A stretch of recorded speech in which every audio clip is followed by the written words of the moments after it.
Hey, what's up guys, it's me Ryan, aka RadicalQuail. I hope all of you guys are doing good.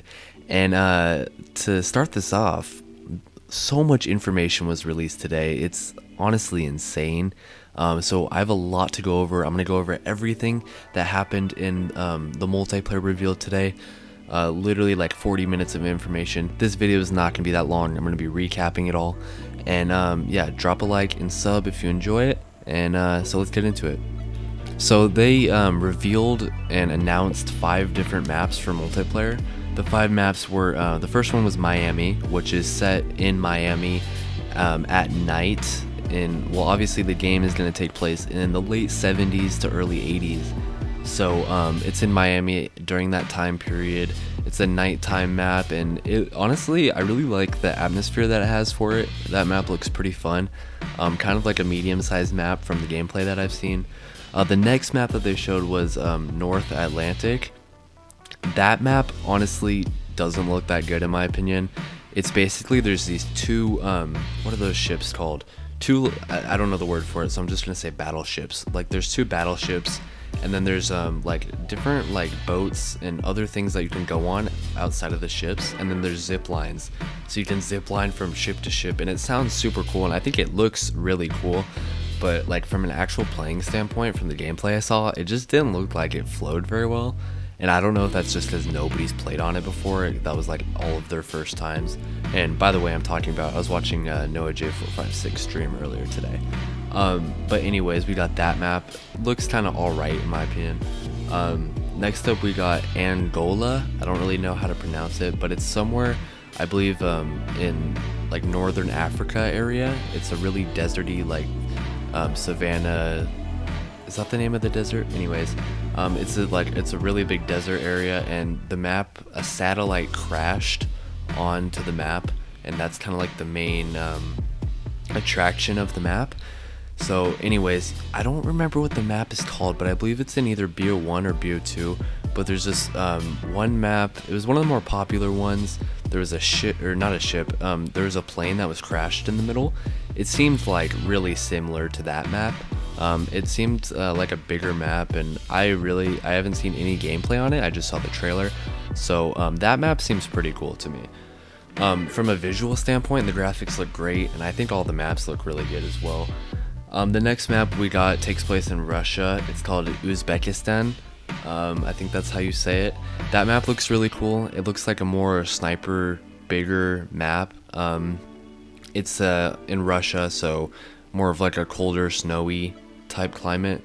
Like I said, all the maps visually look stunning, and they all look interesting as well. Yeah, they didn't give a whole lot of information about that one, but it seemed pretty cool to me. And then the final one, this one they gave the least amount of information for. It's called Ural Mountains, and it kind of just seemed. Do you guys know the mountain in Warzone? It's towards. It's right next to hospital. Just imagine like that mountain. It looked very similar to that, but just bigger. Like, you know that mountain with trees? It's kind of like long, and then it goes into hospital, and then the other side goes down to train tracks. It kind of looks like that mountain, except just bigger. They gave like almost no information for that one, so anyways, that map also looked cool. Yeah, so all the maps really, they intrigued me, to be honest, and I'm really excited for the maps. Alright, moving forward. And they're adding 2 original game modes. The first one is called VIP Escort, and it's literally just protect the president. I think everyone's played it. Basically, one person is kind of just has a pistol, and then the other people have to protect him if the president dies. They lose. I think everyone's played Protect the President, like paintball or something. Anyways, the other game mode is called Combined Arms Domination, and it's basically just domination 12v12, except there's vehicles, like there's boats, helicopters, cars, what else am I missing? Oh, and tanks. Actually, there's actually tanks. So I think that's really cool. I don't know how fun it would be, but I feel like the first couple times playing, that would be really cool. Alright, moving on. So they're doing quite a bit different with created class. They're having 5 attachments for every gun that you can have on at all times, just like in Modern Warfare. it was exactly like that. But actually, for each gun is gonna have 54 attachments exactly. That's what they said.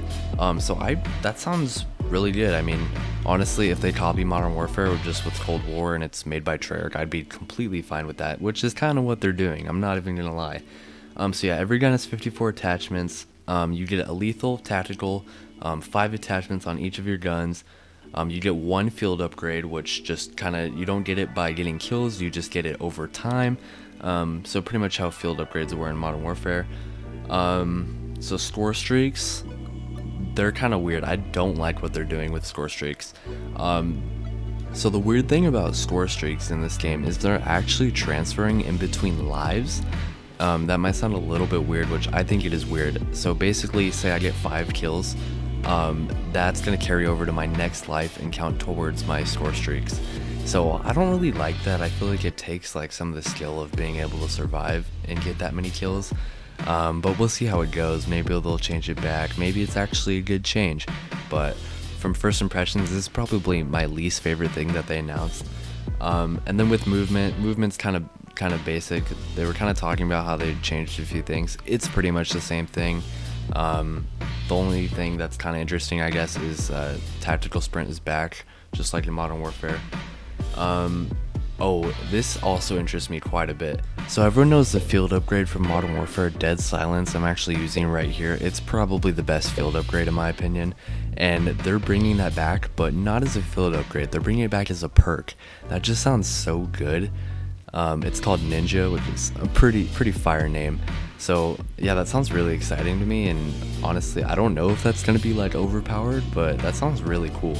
These next things are probably the most important out of anything here, and we got free post-launch content, and that is just so important. Like season passes, I don't know, back in Call of Duty only 2 years ago, and a whole extra $50 after you buy the game, just for a couple maps every couple months, and free content. I'm so happy for that. Just like Modern Warfare, and they're gonna have another battle pass, which I'm cool with. I mean, in my last Call of Duty Cold War video, I was hoping that they'd come up with a better idea than a battle pass, but battle pass isn't that bad. I mean, it's definitely better than having to pay $50 for just a couple maps, so I'm completely fine with that. And going over to Warzone, actually, before we go into Warzone, there's going to be cross-platform. We already knew that, just like in Modern Warfare, cross-play. And then there's going to be cross-gen play as well, so that's cool. And then cross-play and cross-gen progression, so that might be a little bit confusing. So basically, if you make a character, or if you get pretty far into the game on Xbox One and then you upgrade to Xbox Series X, you get to keep your account. So yeah, that's pretty cool. I think everyone was expecting that, but anyways, that's pretty cool. And going into Warzone, they actually said a lot for a multiplayer reveal about Warzone. They're saying that they're gonna have Warzone's gonna be the same. It's gonna be invert enhanced, except they're gonna have new like places, new locations on the map about Black Ops Cold War, and they're going to involve Black Ops Cold War weapons. So that sounds really interesting to me. I was really curious about that. I was wondering if they're just going to like revamp Warzone completely, or just stick to the Modern Warfare Warzone, or what they were going to do. But honestly, I think that makes the most sense, and I'm completely cool with that. So yeah, they're just going to be adding stuff on top of it.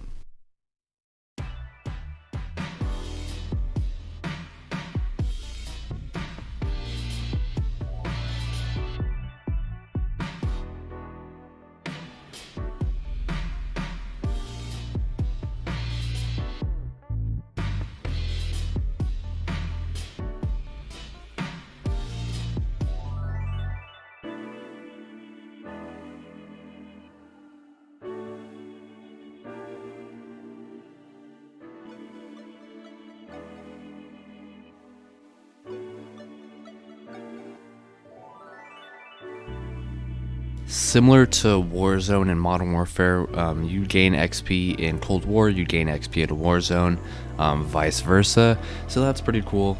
again, I think everyone was expecting that. So yeah, you can level up for Warzone pretty easy.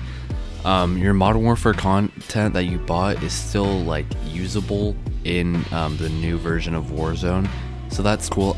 They didn't say if it'd be usable in Cold War, but I kind of doubt that, to be honest. Just because it's, you know, kind of different graphics. Anyways, I think that's pretty much it. This was kind of a longer video, but if you guys enjoyed, if you're still here, I think you should drop a like and maybe a sub. Anyways, I'm sorry that this video came out so late. I had quite a bit of homework and I had practice today. So yeah, I will see you guys later. Thank you for watching, and peace out.